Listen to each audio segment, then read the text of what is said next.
happen is something happened today, tonight, next week, because of what y'all heard.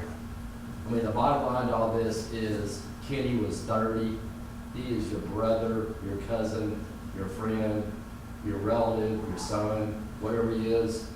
And what Mr. Thomas did not only upsets y'all greatly, not, only y'all want to do something bad to him, but then you have all his family over here who's upset about what happened. And Mr. Thomas, the bottom line to all this is, it's because of what you did, they'll never see Kenny again, and your family's not going to see you for a while. I mean, it just amazes me that people in their 20s resolve their differences by guns. I just don't get it. I just don't understand it. And it's not isolated. There's 20 other guys up in jail waiting for their murder cases. But it's just, I feel bad. I feel super bad for y'all because you're not going to see Kenny again. And I feel bad for y'all because you're going to miss him. And bottom line is, Mr. Thomas, it really doesn't matter why you did it. The text messages, as Mr. Botto, go back to June when you said, on my brother's grave, if I see the NGGA there tomorrow night, it's going to be some shots. So in June, you were already plotting this, which is bad. I understand you're upset that somebody beat on your brother, but the last thing that should have happened is you take a gun and wait, and then when Kenny shows up with your baby mama, you kill him. I tell you, y'all, there is some closure here. I know it's easy for me to say, but there is some closure here. When he pled guilty, his right of appeal is basically gone. If we'd had a trial and he was found guilty, he could have appealed for 6 or 8 or 10 years. I'm not saying the appeal would have upheld, but after today, y'all have 99.9% closure, which is good for you. Because I know y'all been waiting on this for 2 years for finally this to be resolved.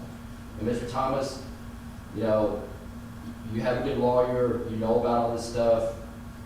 You decided to plead guilty. It would have been nice to apologize, but you did decide to plead guilty. Now, Mr. Botto's probably right. That was probably the smart thing to do, because it could be worse.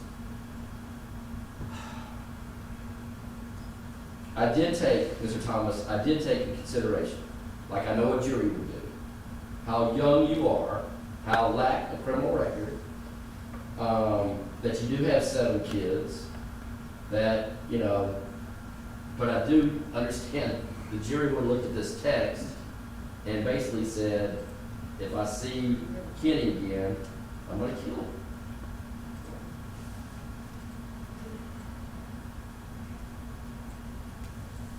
It's tough in my job, but I signed up for this because I know what y'all want to see happen. I really do. Secretly, a couple of y'all would vote for the death penalty. I know. And over here, it's your brother, it's your friend, it's your relative. I know some of y'all would say 15 or 20. Yeah. But here's the deal. It's me. I've lived here forever, and the violence has to stop. This is never the answer. It never is. So, Mr. Thomas, you're right. You're going to get a chance to get out, but it's not going to be today. And it depends on how well you do in prison when you get out.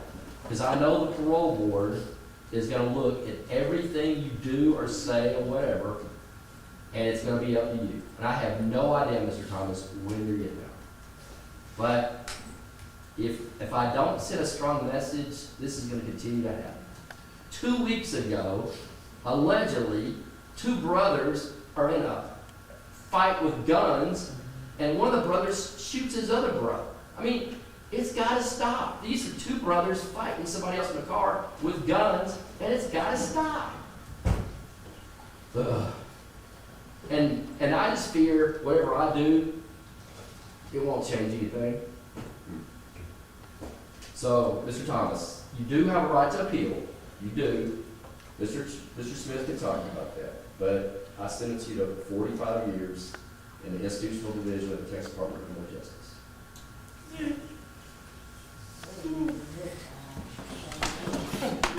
Where did we say?